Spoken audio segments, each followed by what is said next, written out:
आप देख रहे हैं श्री हरि कृपा आश्रम चैनल। संस्थापक स्वामी श्री हरि चैतन्य पुरी जी महाराज।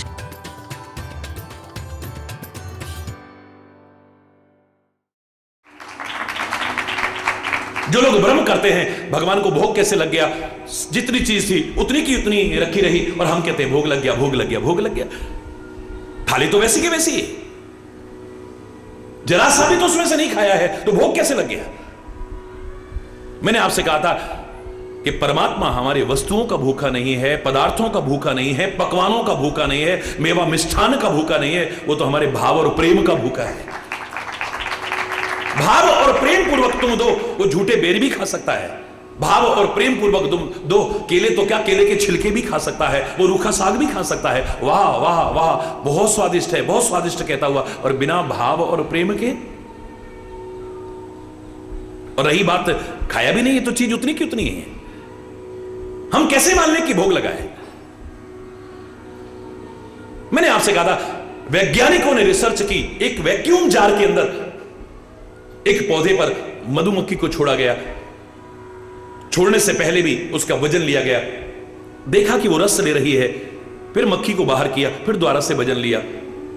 उनके आश्चर्य की सीमा नहीं है। मधुमक्खी के रस ग्रहण करने से पहले पौधे का जितना वजन था अभी भी उतना ही है। अरे इसने रस भी ले लिया, कमाल है। एक छोटे से कीट में इतनी शक्ति और सामर्थ्य है। या फूल का आकार खराब नहीं करा उसने, उसका रंग खराब नहीं किया, उसका वजन कम नहीं किया, उसके आकार को खराब नहीं किया, और अपना रस ले लिया। एक छोटा सा कीट ऐसा कर सकता है, वो सर्वशक्तिमान क्या ऐसा नहीं कर सकता? चीज वैसी की वैसी पड़ी रहे लेकिन उसका भोग लगा जाए। उसे आवश्यकता नहीं कि मुख के द्वारा ही भोग लगाए। तभी हम बड़े बड़े भंडारों में जब मैं जाता हूं, क्या कहते हैं, महाराज जी दृष्टि डाल दीजिए। ये नहीं कहते कि इसमें से चख लीजिए तभी भोग लगेगा, दृष्टि से हो जाता है। महाराज जी हाथ लगा दीजिए जरा,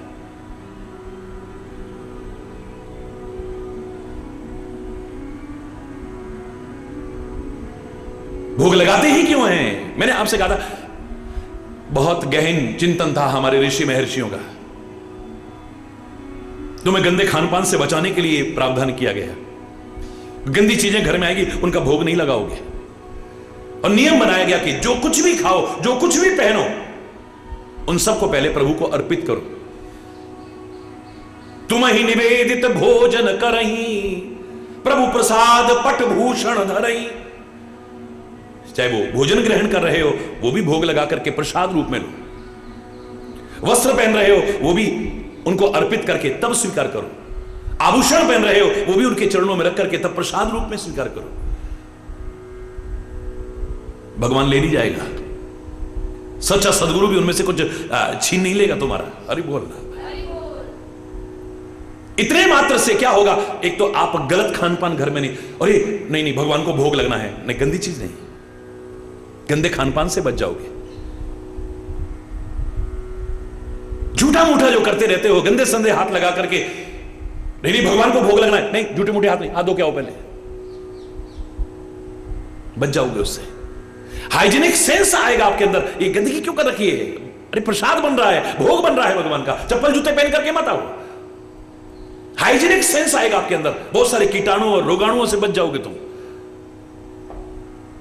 फिर अन्न का जो ब्रह्म का रूप है, वो अन्न जिसका तिरस्कार करते हो, नालियों में बहाते हो, अगर तुम भोग लगाओगे, प्रसाद समझ करके लोगे, उसे नालियों में बहाने की कोशिश नहीं करोगे। एक एक कण का सदुपयोग करोगे, ये भगवान का प्रसाद है, शिरोधार्य करोगे उसे। वो जो अपमान करते हो, थालियां फेंकते हो, बनाने वाले का भी दिल तोड़ते हो, वो नहीं करोगे। फिर परमात्मा के स्वरूप उस अन्न का जो अपमान करते हो, उससे बच जाओगे, उस अपराध से बच जाओगे। बाकी जब भोग लगाने की बात जहां आती है, एक छोटे से कीट में इतनी शक्ति है, इतनी सामर्थ्य है, वो फूल का आकार भी खराब नहीं करता है, उसका रंग खराब नहीं करता है, उसका वजन कम नहीं करता है, और अपना रस ले लेता है। वो सर्वशक्तिमान परमात्मा क्यों नहीं कर सकता है? आनन रहित सकल रस भोगी, बिनु वाणी वक्ता बड़ जोगी। बिना वाणी के बहुत कुछ बोल जाता है। उसको ज्ञान सिखाने के लिए कोई आवश्यक नहीं कि वो बोले तभी है। तरह तरह के इशारे कर रखे हैं उसने, विभिन्न रूपों में इशारे कर रखे हैं उसने। बिना बोले भी सब कुछ सिखा रहा है वो। नदियों से हमें सिखा रहा है, पर्वतों से हमें सिखा रहा है, झरनों से हमें सिखा रहा है, वृक्षों से हमें सिखा रहा है, पौधों से हमें सिखा रहा है, पृथ्वी से हमें सिखा रहा है, सूर्य से हमें सिखा रहा है, प्रकाश से हमें सिखा रहा है, अंधकार से हमें सिखा रहा है, दिए तक से हमें सिखा रहा है, पशुओं से सिखा रहा है, पक्षियों से सिखा रहा है। तुम सीखने वाले तो बनो, सृष्टि के कण कण से सिखा रहा है। तो कोई आवश्यक नहीं कि वो बोले तभी सिखा रहा है। बिना वाणी के भी वो बोल जाता है जो तुम वाणी से नहीं बोल सकते हो। हरि बोलना। बिनु वाणी वक्ता बड़ जोगी, उससे बड़ा जोगी कौन होगा? उससे बड़ा योग करने वाला कौन होगा? ये खाली आसन प्राणायाम करने वाला खाली योगी हो जाए, ये हमारा भ्रम है। वो भी अच्छी चीज है, एक अंग मात्र है उसका, सब कुछ नहीं है। मैंने आपसे कहा था योग का तात्पर्य असली क्या है? भारतीय संस्कृति में योग शब्द की व्याख्या हिंदी में क्या है? जोड़ना, जिसे जोड़ना आ जाए वो है योगी। खाली भगवे वस्त्र पहन लिए, कपड़े रंगा लिए, इतने मात्र से हम योगी बन गए, या खाली आसन प्राणायाम कर लिया, सीख लिया और सिखा लिया, इतने मात्र से योगी हो गए, भ्रम है हमारा। लोगों को गीत ना लिखने पड़ते, मन न रंगायो रंगायो जोगी कपड़ा।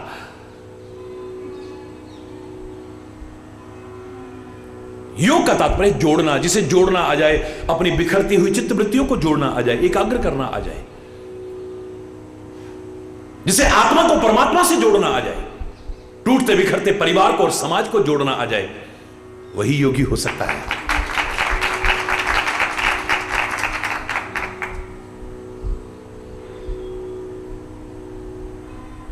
उससे बड़ा योगी क्या है? जिसे सब जोड़ के रखा हुआ है। तुम तोड़ते हो, तुम बिखेरते हो, उसने तो बहुत जोड़ के रखा हुआ है, सबको जोड़ के रखा हुआ है। पृथ्वी के ऊपर कैसे कैसे पर्वत जोड़ के रखे हैं, तुम विस्फोट करके उनको हिला देते हो, तुम तोड़ने की कोशिश करते हो। मौसमों को जोड़ रखा है, प्रकृति को जोड़, सब कुछ जोड़ रखा है, इतना सुंदर जोड़ रखा है। क्या संयोग बनाया है, क्या योग किया है। मैंने आपसे कहा था इससे बड़ा योग क्या होगा? 5 विरोधी तत्व जिनका कोई मेल मिलाप आपस में नहीं है, एक दूसरे के विरोधी हैं, उन 5 तत्वों को मिलाकर के ऐसा शरीर बनाया है, दुनिया दीवानी हो गई, मर मिटती है दुनिया इसी पे।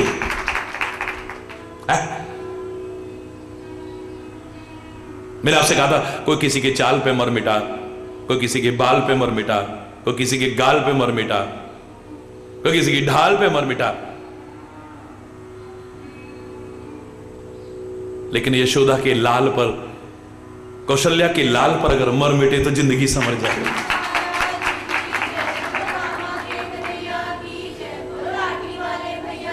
हमेशा के लिए अमर हो जाए, या इस देश के लिए मर मिटे, मर मिटने का भाव हो, धर्म और संस्कृति के मर मिटने के भाव हो। मर के भी नहीं मरेगा, अमर हो जाएगा। इससे बड़ा योगी कौन होगा? ऐसा योग किया है, वाह। जबकि एक दूसरे के विरोधी तत्व हैं, इसी शरीर में अग्नि भी है, जल भी है, कोई मेल नहीं है। इसी शरीर में अग्नि और जल भी है और वायु एक दूसरे के शत्रु, एक दूसरे के विरोधी तत्व हैं। इसमें आकाश भी है, पृथ्वी तत्व भी है, एक दूसरे का कोई मेल नहीं है। हमें लगता है वहां मेल, वहां मेल, लेकिन पृथ्वी और आकाश का कहीं मेल नहीं होता है। ऐसे बेमेल और विरोधी तत्वों को मिलाकर के ऐसा सुंदर आकर्षक शरीर बना दिया है। क्या योग करके रखा है, वाह।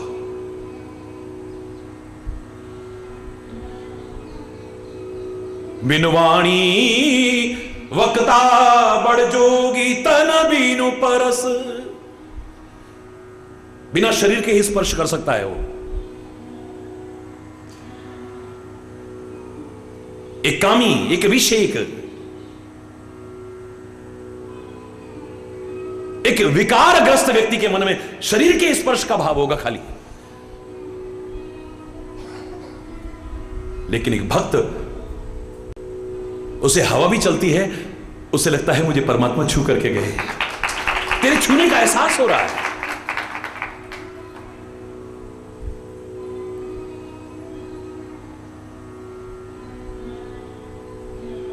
कैसे स्पर्श कर देता है पता ही नहीं है। वही स्पंदन है, वही भाव जगत में जब खो जाता है आदमी, तो कोई आवश्यक नहीं कि वो शरीर से स्पर्श करे, तभी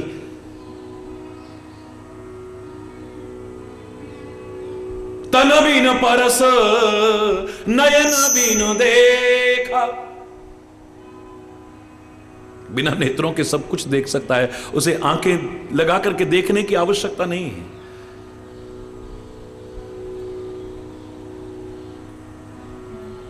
ये हमारे स्तर पर वो महापुरुष लीलाएं करते हैं, वरना उन्हें कोई सीसीटीवी कैमरों की आवश्यकता नहीं है, आंखों से देखने की आवश्यकता है। वो तो आंखें बंद भी हो तो भी उनके सामने सारी सृष्टि होती है। महापुरुषों की, फिर परमात्मा की बात, अरे बोलना, वहां तक देख लेता है जहां तक तुम्हें भी अंदाज नहीं होगा कि तुम्हारे अंदर क्या चल रहा है, वहां तक देख लेता है। महापुरुषों के लिए कहा है कि ताड़ने वाले कयामत की नजर रखते हैं, लिफाफा देख के मजमून भांप लेते इसमें क्या लिखा है। नजर हो आदमी चाल से, ढाल से, देखने से, बोलने से, मुस्कुराने से तुम्हारे अंतर्भाव को पहचान सकता है।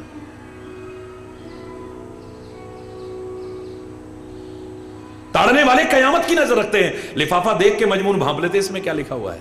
लाख छुपा लो तुम, नहीं छुप पाएगा उससे। फिर उसको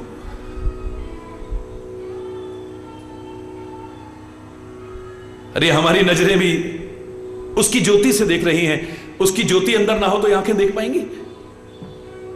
कौन देख रहा है? हम देख रहे हैं। कितने भ्रम में जीते हैं हम देख रहे हैं।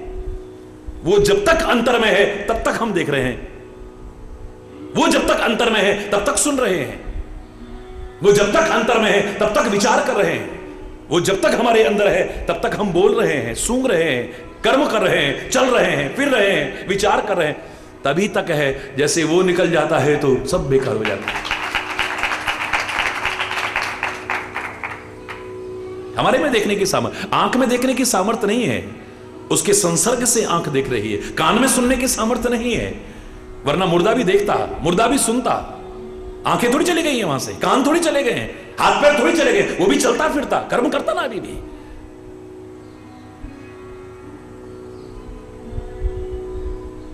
तन बीन परस नयन बीन देखा, ग्रही घ्राण बिन बास असेखा। बिना घ्राण के यानी बिना नासिका के भी सब गंध ले लेता है वो, बिना नासिका के। ये परमात्मा के निराकार रूप का वर्णन है। साकार रूप को देख करके ही तो शंका आई ना, क्योंकि मैंने आपसे कहा था परमात्मा की निराकार भक्ति बहुत सरल है। तुमने देखा नहीं, तुमने पढ़ा नहीं, तुमने सुना नहीं, तुम जानते नहीं, उसकी भक्ति करना बहुत सरल है। लेकिन साथ रह करके जब सामने देखते हो, सामने सुनते हो, उनकी लीलाएं देखते हो, फिर बुद्धि है भगवान है ये, हरि बोलना। दूर बैठ करके भक्ति बहुत सरल है, साथ रह करके भक्ति उतनी सरल नहीं है।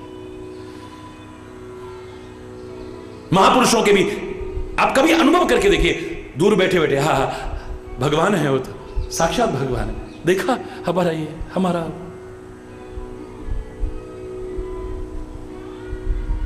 साथ रहे तो हरि बोलना।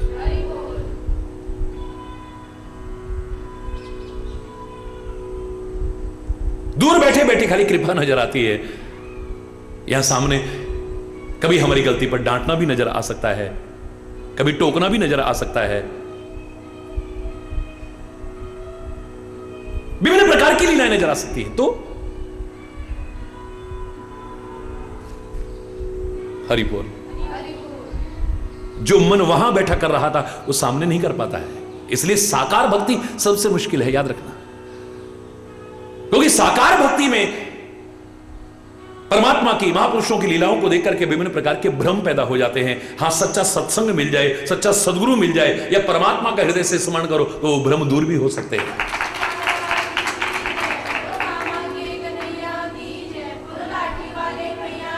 सही समझाने वाला जानकार मिल जाए, हमारे भ्रम दूर कर देगा, वरना और भ्रमित कर देगा। और भ्रमित करने वाले ज्यादा हैं, हमारी और बुद्धि को प्रदूषित करने वाले ज्यादा हैं, हमारे मन में और दुविधाएं डालने वाले ज्यादा हैं। उन भ्रमों को दूर करने वाले सौभाग्य से मिलते हैं।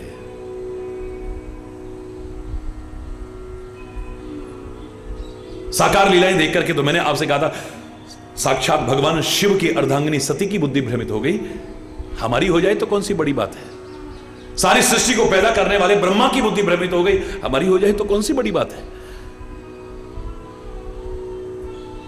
पतित पावनी मां भागीरथी की, गंगा की बुद्धि भ्रमित हो गई, हमारी हो जाए कौन सी बड़ी बात है।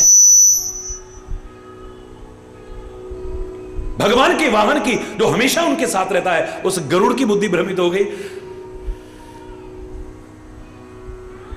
देवता नहीं देवराज इंद्र की बुद्धि भ्रमित हो गई भगवान के प्रति लीलाओं को देख करके। ये भगवान नहीं है, भगवान को डुबोने की सोच रहा है। हरि बोलना। जो सारी दुनिया को तारने लायक है, जिसका नाम भी तार दे, उसको डुबोने की सोच रहा है।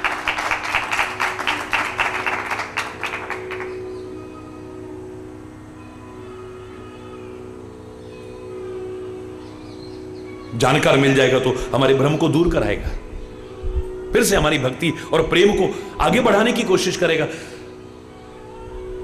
और सामने वाला भी ऐसा ही मिला तो और भ्रमित करने की कोशिश करेगा। ऐसे समय मौत आवश्यकता है। जो परमात्मा के चरणों में भौरे बन करके, उन चरण कमलों के भौरे बन गए हैं, जिनको जान की भी परवाह नहीं है, ऐसों की संगति की जाए। और जो परमात्मा से स्वयं विमुख है, वो हमारे अंदर क्या भक्ति पैदा करेंगे, क्या हमारे भ्रम दूर करेंगे। शायद इसीलिए महापुरुषों ने कहा था, तजो मन हरि विमुखन को संग, तजो मन हरि विमुखन को संग, जाकी संग कुमति उपजत है, परत भजन में भंग, तजोरे मन हरि विमुखन को संग, जिनके संग कुमति उपजत है, परत भजन में भंग, तजोरे मन हरि विमुखन को संग। अपनी भी बुद्धि खराब कर बैठोगे। कोई आवश्यक नहीं जो परमात्मा से मिले हो, परमात्मा के पास में भी हो, लेकिन वो दिल से भी परमात्मा से जुड़े हुए हो, उनका साथ करके तुम्हारी बुद्धि खराब हो जाएगी, याद रखना। कौरव कितनी बार भगवान को मिले होंगे, दुर्योधन कितनी बार मिला होगा, दुशासन कितनी बार, शिशुपाल कितनी बार, शकुनी कितनी बार भगवान से मिला होगा, कितनी बार, लेकिन शरीर से मिले हैं, दिल नहीं मिले हैं। ये क्षेत्र ऐसा है, यहां कई बार शरीर से दूर रह करके भी आदमी बहुत करीब आ जाता है, और कई बार साथ रह करके भी बहुत दूर हो जाता है। लगेगा कि साथ कितना सौभाग्यशाली है, देखो संतों का साथ मिल रहा है, गुरुओं का साथ मिल रहा है, परमात्मा का साथ मिल रहा है, लेकिन वो साथ है ही कहां। ऐसे लोगों का संग करके तुम अपनी भक्ति को बढ़ाना चाहो, प्रेम को बढ़ाना चाहो, ना धोखे में रहोगे।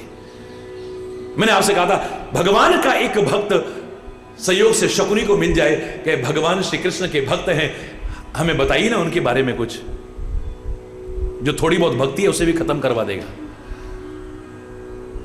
दुर्योधन मिल जाए कहीं पर, हम भगवान श्री कृष्ण के भक्त हैं, हमें कुछ बताओ ना, आप तो उनके रिश्तेदार भी लगते हो। जो थोड़ी बहुत भक्ति है उसे भी खत्म ना कर बैठे कहीं। हरि बोल।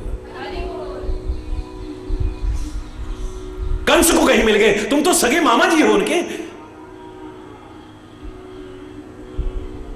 कितनी मां का प्यार रखता है मामा, आप तो कितने अपने हो उनके ना, बताओ ना हमें भगवान कृष्ण के बारे। खाक बताएगा तुम्हें। अरे शिशुपाल तुम तो उनके बुआ के बेटे हो, बताओ ना हमें उनके बारे में। जो भरे दरबार में खुद 100-100 गालियां दे, वो क्या बताएगा तुम्हें?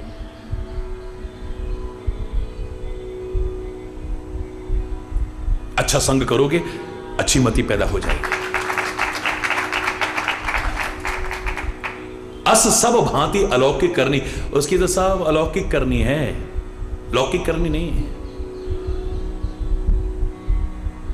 भगवान श्री कृष्ण स्वयं कह देते हैं, जन्म कर्म च मे दिव्यम, मेरा जन्म भी मेरे कर्म भी दिव्य है, लौकिक नहीं है।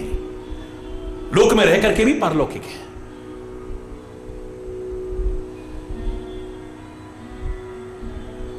महिमा जासु जाए नहीं हो, जिसकी महिमा का वर्णन नहीं किया जा सकता है।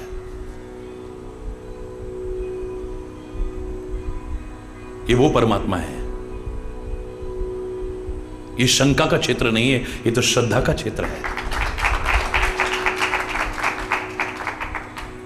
शंका आती तो आपका प्यार भक्ति सब खत्म, कुछ शेष नहीं बचेगा। जेहि इमिगा वही वेद, जेहि इमिगा वही वेद बुध, जाहि धरई मुनि ध्यान, सोई दशरथ सुत भगत हित, कौशलपति भगवान।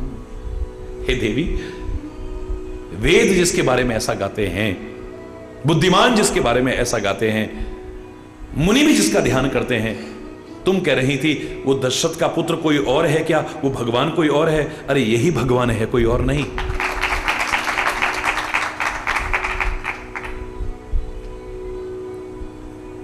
यही परमात्मा है। पूर्ण श्रद्धा, पूर्ण आस्था, पूर्ण भावना रखो उसके प्रति।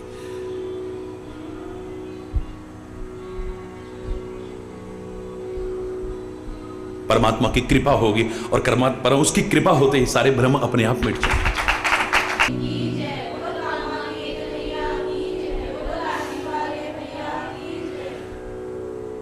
जिसकी कृपा से सारे भ्रम मिट जाएं, तुम उस पर भ्रम कर रही हो।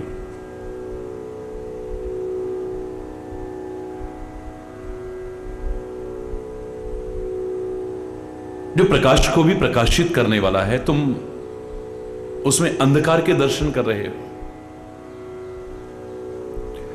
तुम अपने अज्ञान को उस पर आरोपित करने की कोशिश कर रहे हो।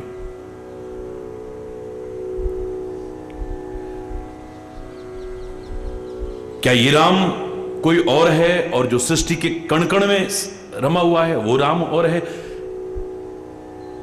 ये बहुत ही मूर्खतापूर्ण, अल्पज्ञतापूर्ण भ्रम है।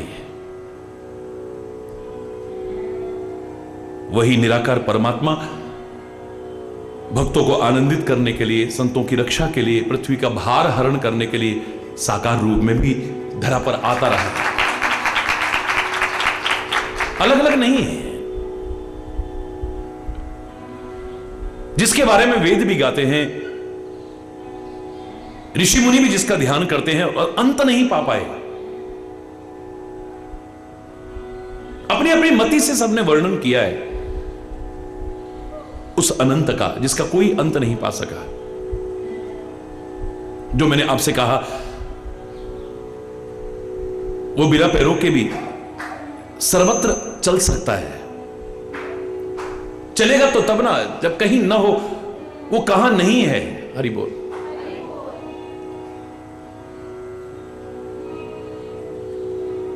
सृष्टि का ऐसा कौन सा कण है जहां पर परमात्मा का अस्तित्व तो नहीं है? उस परमात्मा का अस्तित्व सबके बिना हो सकता है, लेकिन सबका अस्तित्व उसके बिना नहीं हो सकता है।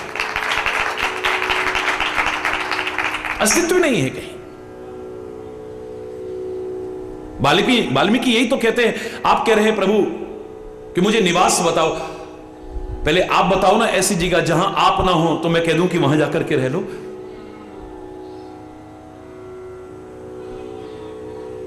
आप तो सर्वत्र हो।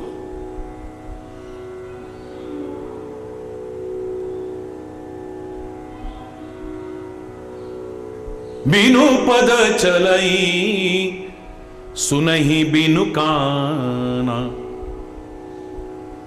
बिना पैरों के भी चल सकता है। द्रौपदी की रक्षा करने क्या पैरों से चल के आया था वो?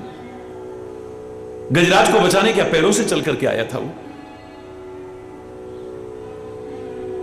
इतने अनंत उदाहरण, असंख्य उदाहरण भरे हुए और भक्तों की रक्षा करने क्या पैरों से चल के आया था वो?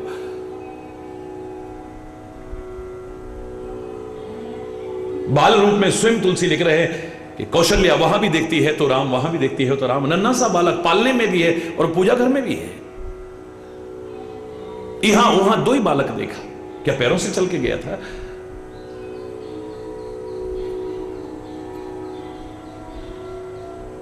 पैरों से चल के आता तो द्रौपदी की लाज लुट गई होती,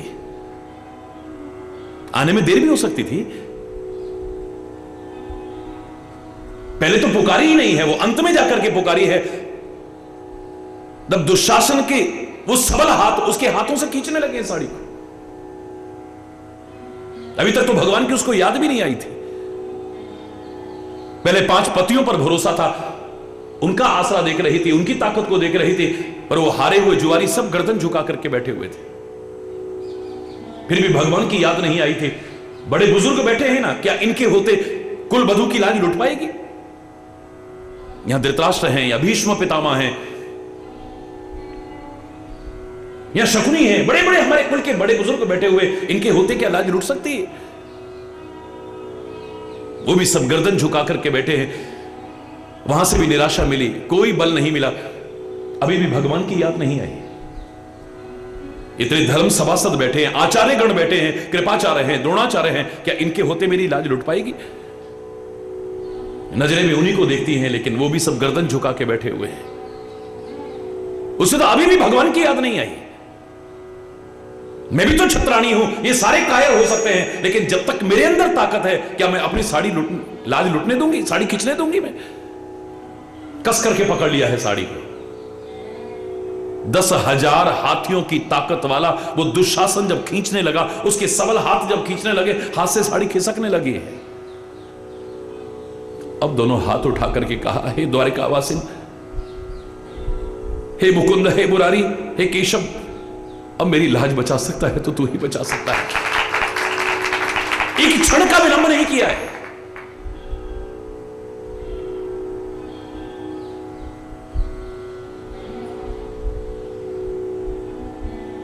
एक क्षण का विलंब नहीं किया। वहीं पर और अवतार क्या होना था? एक नया अवतार, विलक्षण अवतार हुआ भगवान का। वसन रूप भय श्याम, स्वयं साड़ी का रूप ही धारण कर लेते हैं। 10,000 गज बल घट्यो, घट्यो न 10 गज चीर, कहा करे वैरी प्रबल, जो सहाय रघुवीर। 10,000 हाथियों की ताकत थक गई है खींचते खींचते, लेकिन साड़ी का ढेर लग गया, अंबार पहाड़ बन गया है साड़ी का। कौन सी फैक्ट्री में इतना लंबा कपड़ा बना था? आज स्वयं परमात्मा ने वो रूप धारण कर लिया। तो क्या चल के आए थे? द्वारिका से वहां तक आने में तो बहुत देर हो जाती है। बीनु पग चलिए, सुनिए बीनु काना। वो बिना कानों के भी सब सुन लेता है। चींटी के पैर की घुंघरू की आवाज भी जो सुन ले, और ये तो बहुत बड़ी बात है, ये तो बाहर की बात है। तुम्हारे अंतर में जो भाव आए उसे भी सुन ले, वो मेरा परमात्मा है। तुम्हारे अंतर में भाव बाद में आएगा, क्या आ सकता है उससे पहले जान जाता है। उसे कान लगा करके सुनने की आवश्यकता नहीं है।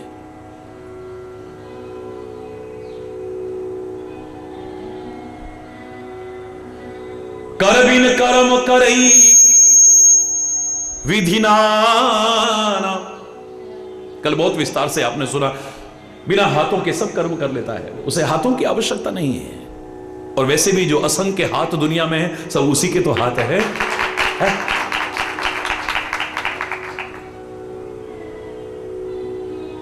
ये तो हम अपनी भावना से, अपनी मति के अनुसार कहते हैं, मेरा हरि है 1000 हाथ वाला। 1000 नहीं, ये सारे हाथ उसी के हाथ है सारे।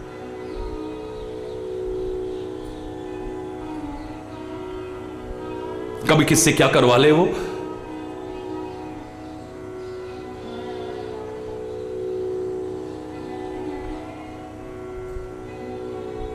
हमें अगर सेवा का अवसर मिले तो हमारे अंदर ये अहंकार ना आ जाए, हम कर रहे हैं। नहीं, तुम कोई एहसान नहीं कर रहे हो, वो तो किससे न करवा ले, उसका एहसान है कि तुम्हें सेवा के लायक समझा। मेरा हनुमान तो है ही हनुमान, जिसने मान का हनन कर दिया है, उसमें अभिमान नहीं आ सकता है।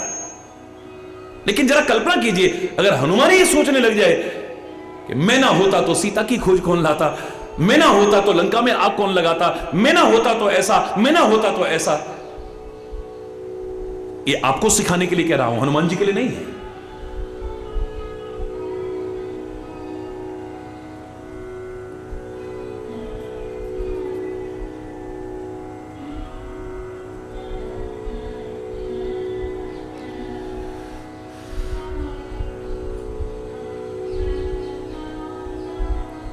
हनुमान के मन में तो है कि मेरे को इस योग्य समझा, मैं आपका एहसान कभी नहीं चुका सकता हूं।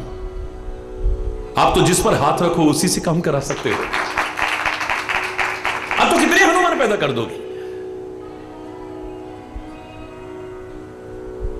ये तो परमात्मा की बात है, सदगुरु की बात है, महापुरुषों की बात है, माता पिता की बात है। वैसे भी दुनिया में याद रखना, कोई ये सोचे कि हमारे बिना हमारे बिना हमारे बिना, सबके बिना सब चलता है। हरि बोल रहा है। ये हमारा भ्रम होता है कि हमारे बिना कैसे होगा, हमारे बिना कैसे होगा। कैसे कैसे लोग सोचते सोचते दुनिया से भी चले गए, लेकिन दुनिया वहीं चल रही है। ये दुनिया नहीं रुकती है, याद रखना। हमारे पर परमात्मा तेरी कृपा है, हमारे पर सदगुरु भगवान तेरी अनंत कृपा है। इतने लोग होते हुए हमें सेवा के योग्य समझा आपने। हमारे जैसे तो पता नहीं कितने हैं तुम्हारे। स्वामी मोहिना विसारियो, हमारे मन में तो यह भाव होना चाहिए। चाहे कोटि लोग मिल जाए, करोड़ों मिल जाए, चाहे हमसे तुमको बहुत है, पर तुम सा हमको ना। हमारे जैसे पता नहीं कितने मिलेंगे आपको।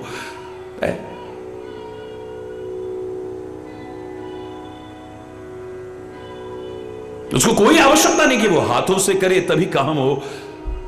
मैंने आपसे कल कहा कि जो संकल्प मात्र से सारी सृष्टि को पैदा कर सकता है। मैं एक हूं, बहुत हो जाऊं, सोचते ही सृष्टि उत्पन्न हो गई। श्री राम के अवतार धारण कर रहे हो, प्राकट्य के समय भी क्या प्रार्थना करते हैं? संग सहाय ना दूजा, जिहि सृष्टि उपाई त्रिविध बनाई। कोई कहे कि माया से रचता है, माया की भी आवश्यकता नहीं है उसको, भ्रम है हमारा। संग सहाय ना दूजा, कोई दूसरा सहायक आवश्यक नहीं है, वो अकेला ही सब कुछ कर सकता है। हमें उसकी आवश्यकता हो सकती है, उसको हमारी आवश्यकता। हरि बोल।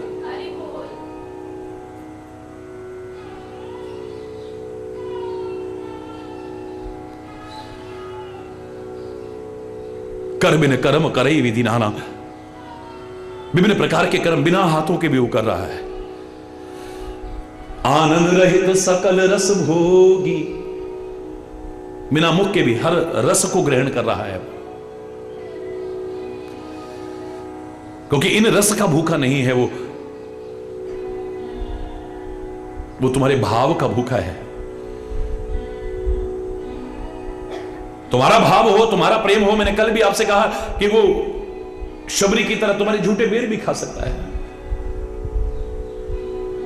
वो तुम्हारे केले के छिलके भी खा सकता है, वो तुम्हारा रूखा साग भी खा सकता है। विभिन्न भक्तों के विभिन्न उदाहरण मिलते हैं, भूख लगा सकता है। बाकी ना वो वस्तु का भूखा है, ना पदार्थों का भूखा है, ना पकवानों का भूखा है, वो तो प्यार का भूखा है, भावनाओं का भूखा है।